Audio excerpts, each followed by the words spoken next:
Hello, everybody, and welcome back to Reprieve Media CIC's coverage of World Radio Day 2019 around dialogue, tolerance, and peace.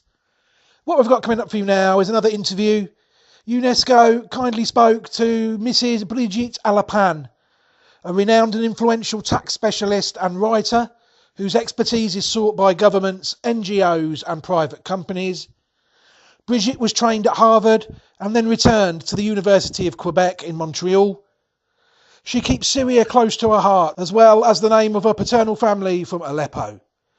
This led to her wanting to help people displaced by the armed conflict, especially children in Syria.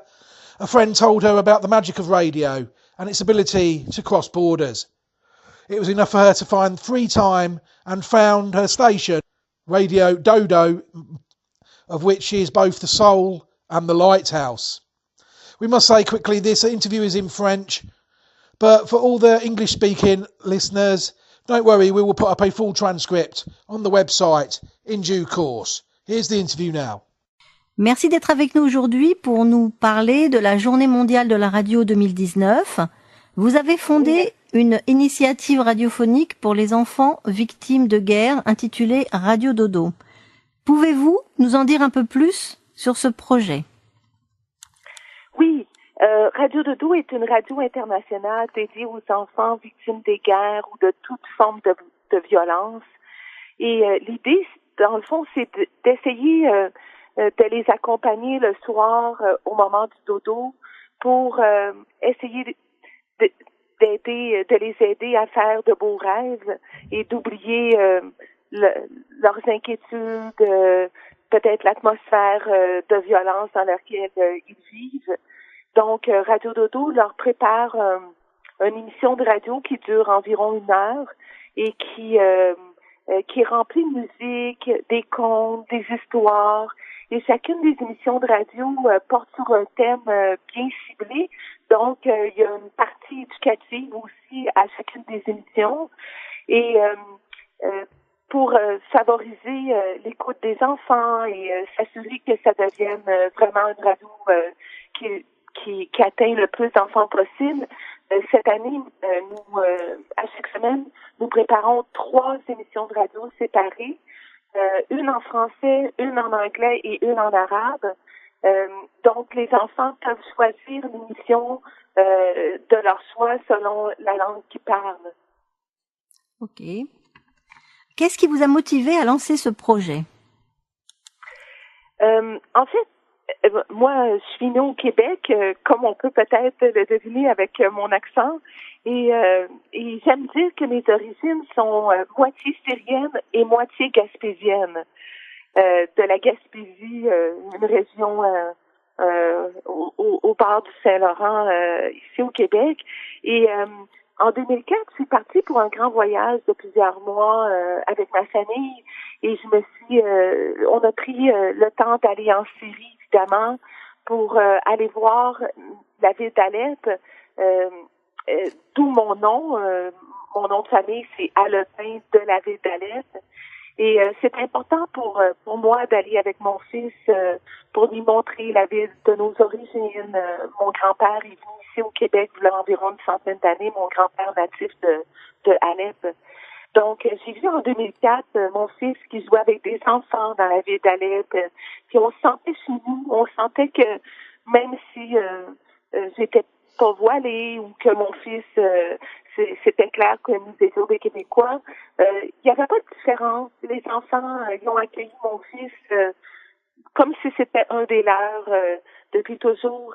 Et lorsque les conflits ont éclaté, j'ai ressenti vraiment une peine. J'ai ressenti un besoin d'aider énorme que j'avais jamais ressenti avant, aussi fort, parce que je trouvais qu'il y avait peut-être une forme d'injustice dans la vie, que ces enfants-là avec qui mon fils avait joué quelques années plus tôt étaient coincés dans ce conflit, alors que nous, au Québec, nous étions en sécurité. Et de là est né ce besoin d'aider. C'était c'était viscéral, c'était dans moi. Il fallait, tant que j'ai pas trouvé une façon d'aider, je me sentais pas bien. Donc, c'était vraiment ça qui m'a motivé, cet amour pour les enfants que eux ont donné à nous lorsque nous sommes allés à Alep que nous avions besoin de redonner. Merci beaucoup.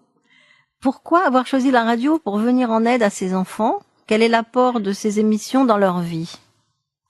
Donc, pourquoi avoir choisi la radio? En fait, en 2011, lorsque les conflits ont éclaté, j'ai cherché plein de façons d'aider. J'ai participé à des rencontres à la Banque mondiale à Washington, des grandes rencontres où est-ce qu'on discutait comment répartir des aides importantes de plusieurs centaines de millions, etc.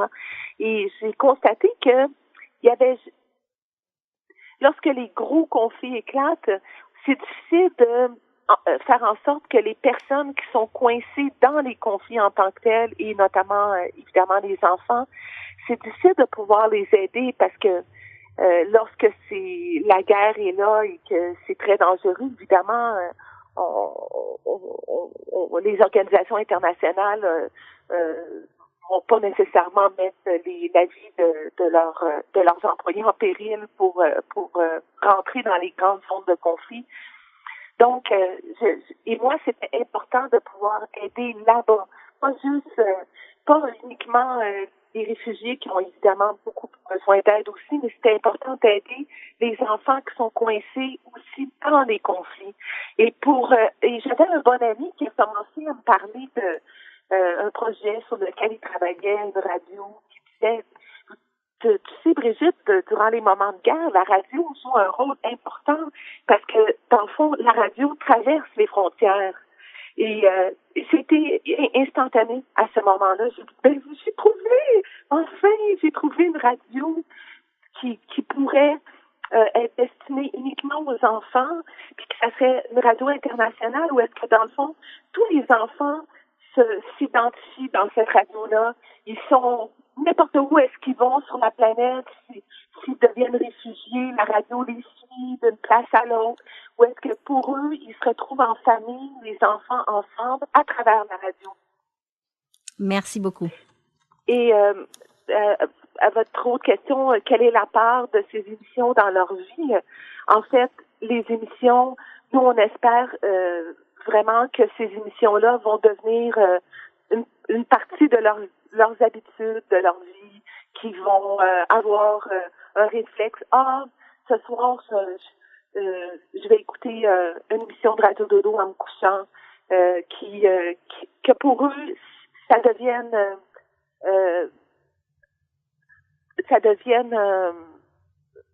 un endroit où se réfugier lorsqu'ils se sentent inconfortables.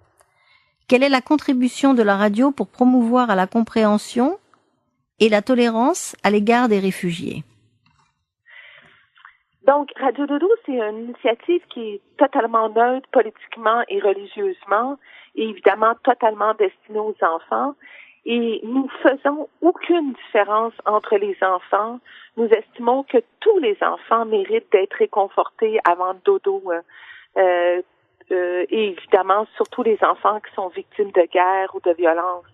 Donc, en ce sens, nous lançons, j'espère, un message d'inclusion, de tolérance et d'amour pour tous les enfants. Et je pense que les enfants et leurs parents et toutes les personnes qui écoutent ou qui entendent Radio Dodo peuvent ressentir que on fait pas de différence. Les enfants qui nous entendent, on ne sait pas qu'ils viennent de quel pays, donc on fait aucune différence et par le fait même, on invite les personnes qui nous écoutent à eux également faire aucune différence. Les enfants méritent de l'amour et du réconfort et c'est pas important. Ils viennent de où? Ils sont quelle couleur? Ils appartiennent à quelle religion? Est-ce qu'ils sont réfugiés? Ils ne le sont pas. Non, ce sont nos enfants et on doit les protéger. Merci. J'imagine que depuis la création de Radio Dodo, les émissions ont couvert des histoires aux sujets variés. Y en a-t-il une qui ait particulièrement mis l'accent sur l'égalité des genres? Non, parce que on traite pas de ces genres de sujets-là durant les émissions. On essaie d'éviter toute forme de sujet comme ça, l'égalité des genres. C'est un sujet on n'adresse pas aux enfants. Nos enfants à qui les émissions sont destinées, peut-être que c'est entre 4 ans et 10 ans. Donc, on parle pas de ces sujets-là. Toutefois, je pense que notre message est très fort par rapport à l'égalité des genres, surtout cette année, parce que cette année, Radio Dodo est animée par 3 petites filles. Et les émissions en français sont animées par Alice, qui a 8 ans. Les émissions en anglais sont animées par Francisca, qui a 9 ans. Les émissions en arabe sont animées par Raaf, qui a 10 ans.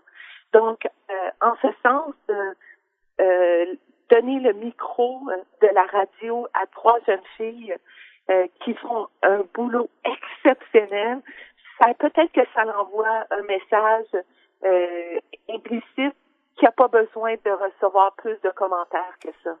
D'accord, très bien. Ma dernière question, le thème de la Journée mondiale de la radio 2019 est dialogue, tolérance et paix. Quel serait votre message pour cette journée?